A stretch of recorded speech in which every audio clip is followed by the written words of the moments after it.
투자에서는 이제 세 가지 우위를 확보해야 된다고 그러는데 정보 우위, 분석 우위, 심리적 우위입니다. 사실은 개인 투자자 분들이 이 세 가지 측면에서 다 불리해요. 투자는 사실 부자들이 유리한 게임이거든요. 왜냐하면 이들은 시간을 더 많이 가질 수 있고, 두 번째 일정 정도 손실이 나더라도 그 투자 손실로 인해서 자기 삶의 타격이 별로 없어요. 그렇지만 이제 개인들은 어렵게 모은 돈들이 좀 많이 깨지거나 그러면은 심리적으로 굉장히 어렵고, 근데 우리가 생각해 보실 것은 내가 투자 시작 전에 설정했던 시간 지평이 어떠느냐가 가장 중요한 거예요, 사실. 그렇기 때문에 이 시간의 우위를 최대한 활용하는 것이 중요합니다. 이게 뭐 국장이든 미장이든 사실 10년, 20년 단위로 보게 되면은 손실 확률이 굉장히 줄어듭니다.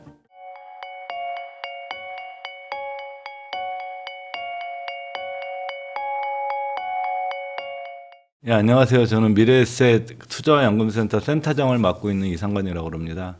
제가 하는 일은 여기 부일남도 유튜브 TV지만 저희도 이제 투자와 연금 TV라고 그래서 여러분들에게 이제 은퇴 관련 여러 가지 아이디어들, 그 다음에 이제 고민해야 될 것들을 제공하는 일을 하고 있고요. 그 외에도 이제 잡지 같은 것도 제작을 하고, 그 다음에 연금을 우리가 이제 어떻게 운용해야 되느냐, 연금을 투자로 해야 되는 이유에 대해서 여러분들과 같이 교육도 하고 공유하는 그런 일들을 하고 있는 사람입니다. 여러분들하고 오늘도 이제 마찬가지로 우리가 이제 은퇴 준비에 대해서 연금 투자나 이런 것들을 어떻게 바라봐야 되는지 그런 얘기를 같이 공유하기 위해서 여러분들을 다시 한번 1년 만에 찾아뵙게 됐습니다.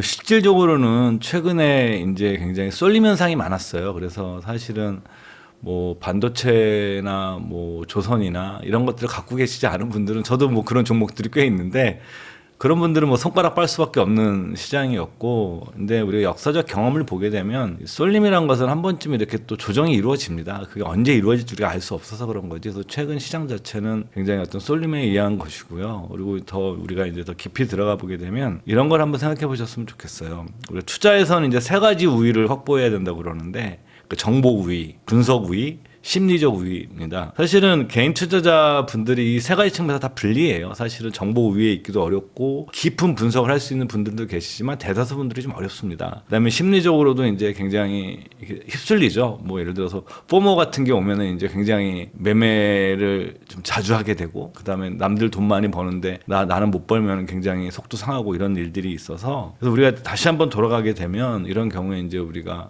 원론적인 얘기지만 이 투자에서 우리가 이제 승률을 높이는 방법이 있습니다. 승률을 높이는 방법 중에 가장 중요한 것은 시간입니다. 시간. 투자의 함수는 투자 금액, 그다음에 수익률, 그다음에 시간입니다. 당연히 이제 돈이 많으면 유리합니다. 그러니까 투자는 사실 부자들이 유리한 게임이거든요. 왜냐하면 이들은 시간을 더 많이 가질 수 있고, 두 번째 일정 정도 손실이 나더라도 그 투자 손실로 인해서 자기 삶의 타격이 별로 없어요. 그렇지만 이제 개인들은 금액이 작으신 분들은 그렇지가 않죠. 어렵게 모은 돈들이 좀 많이 깨지거나 그러면은 되게 좀 심리적으로 굉장히 어렵고, 근데 우리가 생각해 보실 것은 우리가 이제 일단 지수 기준이죠. 제가 늘 말씀드리는 거지만, 우리가 이제 일반적인 우리가 시장 수익률이라고 그러는 지수를 볼 때 S&P 500 같은 것들을 많이 보는데, 최소한 적립식 형태로 투자할 경우에 10년 이상 투자하시면 승률이 거의 80% 이상으로 올라갑니다. 그러니까 여러분들이 내가 투자 시작 전에 설정했던 시간 지평이 어떠느냐가 가장 중요한 거예요. 사실 개인 투자자들이 이 점에서는 기관 투자자보다 더 유리해요. 왜냐하면 기관 투자가들은 매년 평가받거든요. 개인 투자자들은 내가 누구한테도 평가받지 않거든요.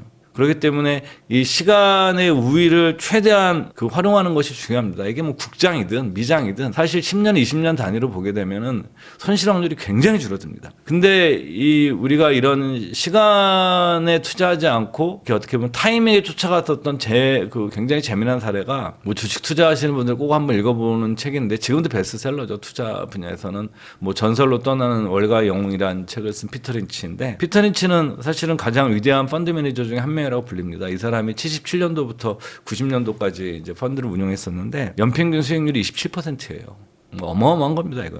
이건 어마어마한 것이고, 시장을 압도적으로 이겼고, 더 대단한 거는 단 한 해도 마이너스를 내지 않았었어요. 87년도 블랙 먼데이 때도 시장 손실이 없었습니다. 이 펀드 같은 경우에는. 근데 나중에 이 피터 린치 펀드에 가입했던, 마젤란 펀드에 가입했던 사람들의 수익률을 보니까 절반 이상이 마이너스였어요. 사실 이게 말이 안 되는 거거든요. 그리고 이제 70년 미국 증시가 82년도부터 70년대 바닥을 찍고 82년도부터 반등을 해요. 그래서 이제 역사상 미국 증시에서 초호황장이 옵니다. 그리고 그 시가 사상 최호황장이었고 단 한 해도 마이너스를 내지 않았고 역사상 가장 위대했던 펀드 매니저에 돈을 넣었는데 돈을 잃을 수가 없거든요. 이런 조건만 놓고 보게 되면 왜 그러느냐? 그 이유는 간단한 겁니다. 시장 상황에 따라서 시장이 나쁘면 무서워서 돈을 인출하고 시장이 좋을 것 같으면 쫓아가고 이런 식으로 뭐냐면 넣었다 뺐다 하신 거예요.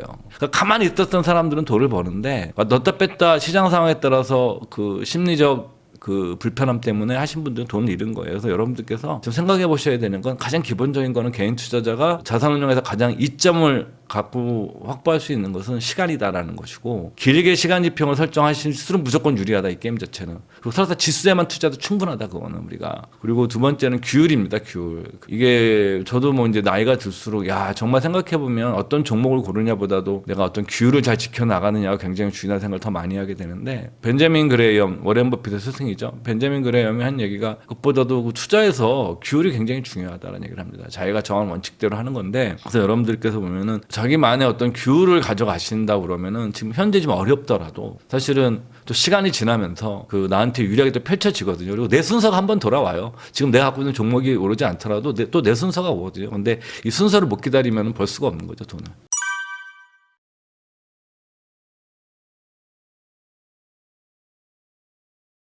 이건 우리나라만 그런 건 아니에요. 이건 미국에서 연구된 것도 비슷하게 나옵니다. 최근에 한 증권사에서 이제 분석한 자료에 의하면 올해 들어 가장 수익이 좋은 사람들은 60대 이상 여성, 그러니까 26.9%, 9월 말 기준으로요. 그 뒤로 40대가 25.9%, 50대가 25.7%. 꼴찌가 누구냐? 20대 남성들입니다. 그러니까 남성과 여성을 비교해도 여성의 수익률이 더 높죠. 그 남성도 보면은 저연령대보다 60대, 50대가 더 수익률이 좋았다고 합니다. 이걸 놓고 보면 이제 우리나라의 젊은 투자자들이 무슨 문제가 있는 것처럼 생각하지만 이거는 미국에서 조사한 연구도 비슷해요. 테렌스 오딘 교수라는 분이 이제 실제 증권 계좌 가지고를 분석한 그런 것들이 행동 경제학 책보면 많이 인용되는 데이터인데 소위 말해 테토남들이요. 소위 말해서 이제 남성 호르몬이 많이 분비가 되면 회전율도 높고 굉장히 리스크 테이킹도 많이 합니다. 그다음 레버리지도 많이 쓰고. 근데 결과적으로는 이런 것들이 수익률이 안 좋아요. 그러니까 왜냐하면 그 젊은 남성들일수록 과잉 확신 편향이 더 높습니다. 이거는 뭐 거의 전 세계적인 현상이에요. 뭐 대부분의 국가들이고. 근데 과잉 확신 편향이 사실 인간이 살아가는 데는 도움이 돼요. 내가 막 어려움에 처했는데 난 능력도 안 돼. 정말 힘들어. 이러면은 인생을 좌절하게 되잖아요. 어려움이 닥쳐도 우리는 난 잘할 수 있어. 이렇게 해야 되고 또 적극적이어야 되거든요. 뭐 거창하게 얘기하면 진화론적으로 우리 남성들은 사냥꾼의 후예들이거든요. 근데 원시대 동물 사냥해야 되는데 쫄 보면은 뭐 사냥 못해도 굶어 죽어야 돼요. 좀 무모하더라도 뭐 팀을 이뤄서 그 사냥에 성공한 사람들이 살아남는 것이고 우린 그들의 후손이기 때문에 이런 어떻게 보게 되면 자기 자신을 높게 평가하고 자기가 생각하는 것이 옳다고 이런 갖는 믿음 자체에 갖는 것이 즐기 정상적인 겁니다. 그래서 뭐 내가 시장도 이길 수 있다고 생각하고 그래서 저는 이런 거는 바뀌는 게 아니에요. 인간의 본성이기 때문에 제가 이제 그 다니엘 커너만 교수 행동 경제학으로 그 심리학자 최초로 노벨 경제학상을 받았던 분이고 인간이 경제적 의사결정에서 어떤 심리적 오류를 저지르느냐 그런 편향을 평생 연구하신 분인데 그분 이제 마지막 인터뷰가 굉장히 저는 인상 깊었습니다. 이분한테 물어보죠. 그 기자가 그 제이슨 치바이크라고 제가 엄청나게 뛰어난 투자 칼럼니스트인데 이분이 여쭤보죠. 당신은 평생 편향을 연구했는데 인간의 심리적 편향을 연구했는데 당신은 그 편향을 극복하는 방법을 알았느냐 발견했느냐 그랬더니 나도 극복을 못했다. 그렇지만 나는 실수를 빨리 인정하는 방법은 배웠다라는 겁니다. 그러니까 이거 인간의 본성적인 측면이기 때문에 이걸 알고 있어야 된다라는 거예요. 내가 이런 행동이 틀릴 수 있고 내가 지나치게 혹시 너무 믿는 게 아닌가라는 것이 있기 때문에 그래서 우리가 투자에서 필요한 그 아이디어 그 어떤 지적인 도구라고 표현을 하는데 지적인 도구 중에 하나가 회의론입니다. 회의론. 심지어 자기 의사결정도 회의를 해서 해야 되는 거죠. 그러니까 이게 굉장히 언밸런스한 겁니다. 이게 확신도 가져야 되면서 회의도 해야 되는 이런 이중적인 사고를 하시는 분들이 사실은 투자를 잘하고 이것이 안 되시는 분들은 저는 뭐 늘 말씀드리지만 뭐 인덱스나 간접 투자 하시는 것이 좀 맞다고 생각하는 사람입니다.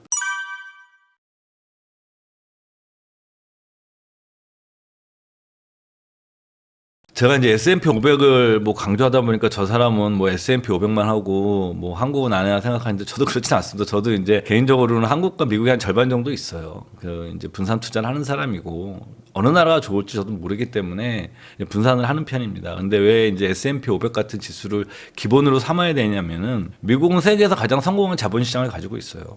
그다음에 가장 많은 혁신이 일어나고 있고 주식시장에 대한 장기 데이터도 제일 잘 돼 있고 그다음에 뭐 특히 중요하게는 주주 가치에 대해서 그 사회적 합의가 되어 있습니다. 자본시장 내에서 사회적 합의가 되어 있고 그다음에 미국 사람들의 노후가 다 주식시장에 연동되어 있어요. 그러니까 우리나라 같은 경우에는 그 사람들 자산 구성이 부동산에 포박되어 있거든요. 이걸 영어로 이제 캡티브 되어 있다고 그러는데 뭐 영어 제가 잘 못하지만 미국 사람들은 노후가 다 주식과 연동이 되어 있습니다. 그렇기 때문에 민주당이 됐든 공화당이 됐든 주식이 빠지는 걸 원하지 않아요.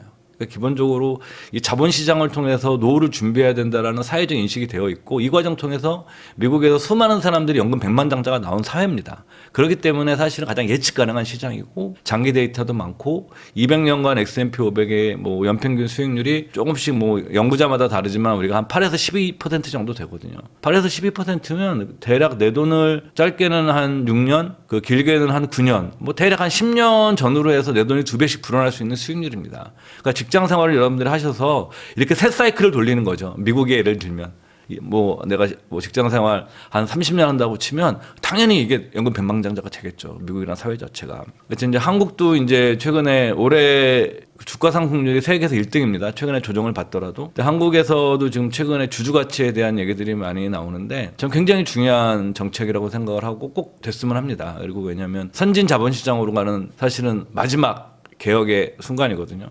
우리나라 같은 경우에는 대주주의 한 주와 소액주주의 한 주가 차별을 받아요. 그러니까 회사를 팔 때 대주주는 경영권 프리미엄을 받는데 소액주주는 그게 아무것도 없고 손해를 봐요. 이게 그러니까 주주 민주주의가 안 되어 있는 거예요. 지금 여기서 우리가 5,000P가 목표가 아닙니다. 많은 분들이 5,000포인트를 뭐 얘기를 하지만 사실 5,000포인트보다 더 중요한 건 이 주식시장의 민주화가 되고 소액주주가 가지는 정당한 그냥 권리 같은 거예요. 그거는. 주주로서 갖는 기본적인 권리가 우리가 이제 뭐냐면 주식의 소유한 비례에 의해서 보호받을 수 있는 그렇게 됩니다. 이렇게 되면 당연히 이제 뭐 일본 같은 경우에도 이 주주 가치 하면서 한 지수가 3배 정도 올랐거든요. 근데 그렇게 생각해 보면 이게 뭐 제가 뭐 시장 전망하는 사람은 아니지만 이거 다른 나라 참고할 수밖에 없으니까 여기서 우리가 이제 뭐 배당소득 분리과세도 더 해주고 대주주와 소액주주들의 이해를 일치시켜주고 이런 여러 가지 개혁들이 이루어진다 그러면 뭐 국장이 그렇게 미래가 없는 건 아니다라고 개인적으로 생각을 하고 있고요. 그다음에 세 번째로는 우리나라에서 인구 구조 측면에서도 한국 자본시장이 굉장히 잘 돼야 된다라고 저는 생각을 하는 사람입니다. 왜 그러냐면 우리가 베이비붐 세대가 55년생부터 74년생인데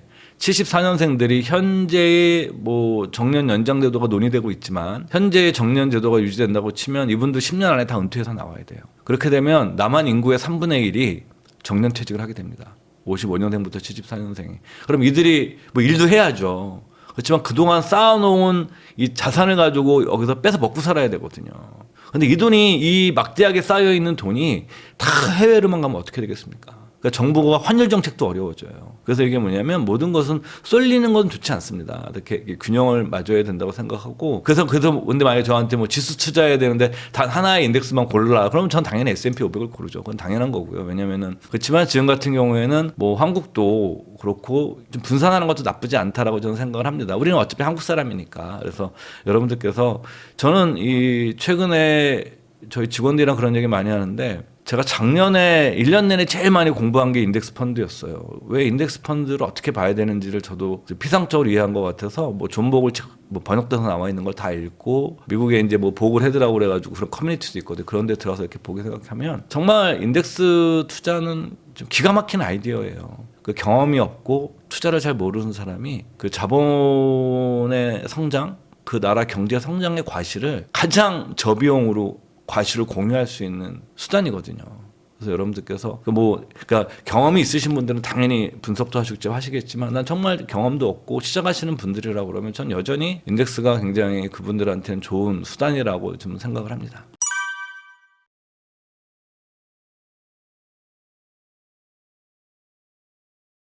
저는 뭐 가치 투자자냐 성장 투자냐 이런 논란도 많이 있고 뭐 워렌 버핏이 개념을 할 때 가치 투자도 기업의 성장을 생각하고 하는 거기 때문에 가치와 성장은 서로 대립되는 것이 아니다 이런 얘기도 했었고요. 근데 아까 뭐 말씀드린 것처럼 개인 투자자 입장에서는 투자 규율이 훨씬 더 중요한 것 같아요. 만약에 내가 적립식으로 투자하기로 마음먹었다, 50만 원씩 넣기로 했다 그러면 이 규율을 끝까지 지켜나가는 태도가 더 중요한 것 같아요. 뭐 성장주가 됐든 뭐 ETF가 됐든 이런 과정을 하는 것이 훨씬 더 장기적으로 보면 좋은 성과를 낸다. 그러니까 뭐냐면 오를 것 같다고 사고 떨어질 것 같다고 파는 게 문제지. 이 매매 회전율이 높아지면 당연히 수익률은 높아지지가 않아요. 그런 분들 예외적으로 있어요. 근데 대다수의 연구 결과들은 회전율이 낮은 포트폴리오가 장기적으로 더 좋은 성과를 낸다라는 연구 결과들은 굉장히 많이 있습니다. 여러분들 뭐 투자 관련 서적들 보면 그런 것들 많이 인용되고 있기 때문에 그런 것도 생각해 보시고, 두 번째로는 저는 자신의 기질과 변동성이 더 중요하다. 변동성에 대한 감내도. 예를 들어서 주식을 투자하실 때 여러분들 2, 3년에 한 번씩은요, 뭐 20, 30% 빠지는 게 흔합니다. 사실은 한 5년에 한 번 정도는 30% 빠져요. 그러면 이게 30% 빠지면 그 경제신문에 거의 일면 톱으로 나옵니다. 주가 대폭락 그러면서. 그런 것 자체가 근데 뭐 어쩌다 한번 발생하는 것이 아니라 여러분들 투자를 하시다 과거 데이터를 보게 되면 한 뭐 3년에서 5년 사이에 한 번씩 일어나는 일입니다. 그래서 여러분들께서 내가 그런 것들의 변동성을 사전에 인지를 하고 그 변동성을 내가 어느 수준까지 감내할 수 있느냐를 생각해 봐야 되는데, 대부분은 그런 생각을 안 하죠. 왜냐하면 돈을 벌고 싶은 마음이 더 크지. 저도 그건 마찬가지거든요. 인간의 본성이니까. 내가 얻어 터졌을 때, 손실을 봤을 때 어느 정도까지 감사하면서 기다릴 수 있느냐에 대한 자기 점검은 하지 않거든요. 근데 이런 것이 저는 훨씬 더 그 좋은 방법이고, 그래서 이제 여러분들께서 경험이 없으신 분들이 연금 투자 같은 거 하실 때는 뭐 인덱스라든가 자산 배분되어 있는 뭐 타겟 데이트 펀드 같은 것이 굉장히 효율적인 수단이 되는 거예요. 이런 변동성에 대해서 내가 좀 덜 민감하게 대응할 수 있거든요. 근데 이제 내가 정말 개별 종목 같은 것들은 수익도 많이 날 수 있지만 당연히 변동성도 훨씬 높거든요. 그러니까 내가 어떤 것을 선택하느냐를 자기 자신의 어떤 기질과 그 변동성 감내도를 통해서 한 번쯤 생각을 해보셔야지, 단순하게 그냥 뭐 수익만 추구한다고 그래서 뭐 이런 말씀 드리기 뭐하지만 주식 투자가 쉽습니까? 그게 투자로 돈 버는 게 쉽지 않습니다. 그게. 그렇기 때문에 여러분들께서 그것을 먼저 자기 자신의 변동성 감내도가 어느 정도인지를 한번 점검해 보시는 게 더 훨씬 더 좀 중요하다고 생각을 합니다.